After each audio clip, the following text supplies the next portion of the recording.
Hello again from Tokyo, Japan, and welcome back to Japan Vintage Camera, where today we're going to be having a look at one of the rarest cameras which I've come across during my time here in Japan, and that is the Canonflex RM Black Paint 35mm SLR camera. Now, I'll be listing this camera shortly on my Etsy and eBay stores. If you're interested in purchasing it or another vintage Japanese camera, please check the description below the video for links to my stores. So getting back to the Canonflex RM, this model was introduced in 1962 and was one of the later versions of the Canonflex cameras. The Canonflex was Canon's first SLR camera. The Canonflex RM, the R stands for reflex and the M stands for meter, denoting the built-in light meter on this particular model. For those who are familiar with the Canon cameras from this era, you might think that it has a lot in common with the Canon 7 rangefinder camera. And yes, it does. The overall shape, the angles on the camera, the location of the light meter, and the release for the back door are all very similar to the Canon 7. I happen to have a Canon 7 here, and you can kind of see the similarities in the shape, the meter, and of course almost the same door latch release on the bottom.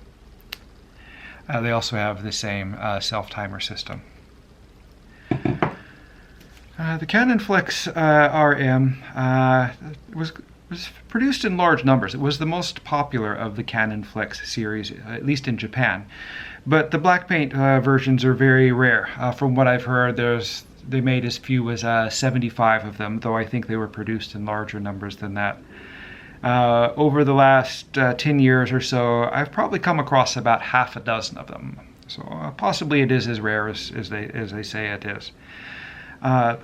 When you find one of these cameras, particularly the black paint Canon cameras, they usually came with a black paint lens to go along with them. This one is fitted with the Super Canomatic 50mm f1.8 lens. And you can tell it's the original lens because it has the black bayonet barrel on the lens. A lot of Canomatic lenses were painted black, but you can tell the ones for the original black cameras because the ring is black and not silver.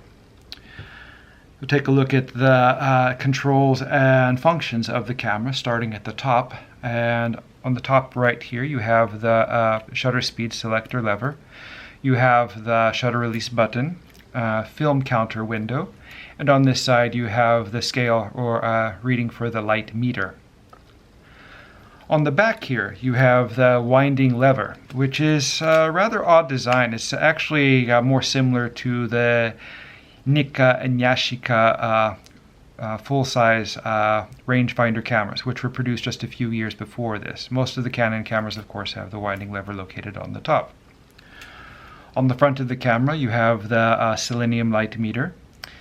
Now, the selenium meters are actually quite reliable on these cameras and long-lasting. The one on this camera still works properly, and it looks like it's accurate. A lot of problems you have, particularly with the Canon 7 camera, is that the selenium light meter doesn't work. But often there's not really a problem with the meter. There's usually a problem with the contact inside. There's a switch on the back of the Canon 7 which selects between the normal and low modes for the light meter.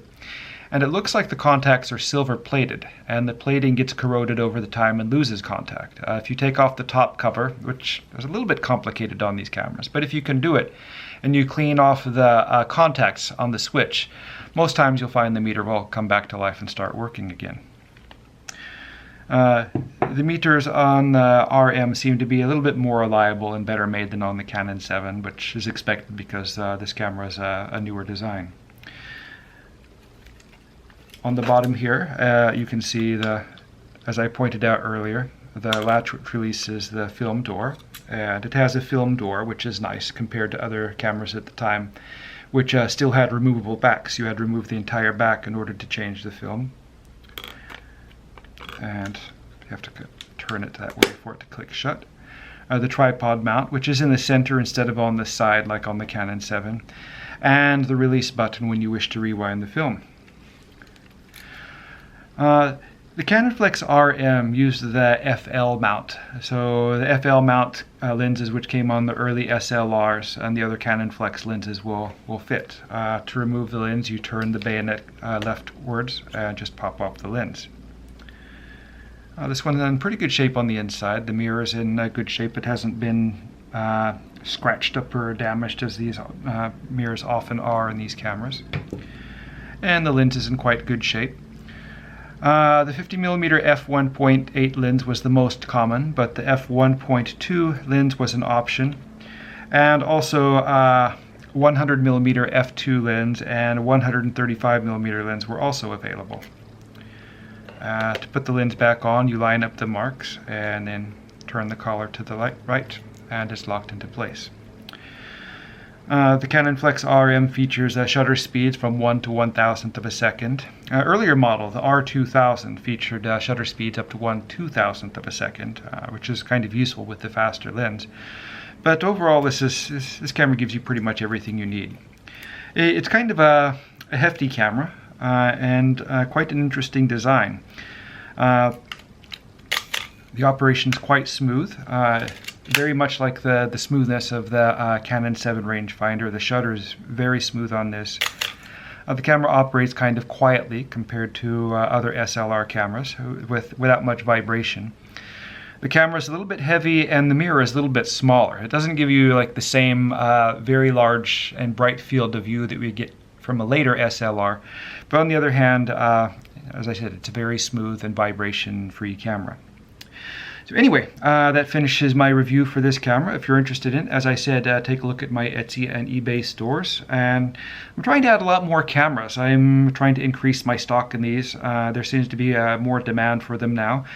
So yeah, please check back. And if you like the video, go ahead and click the like button. And please come back for more reviews of cameras. Thanks a lot and goodbye.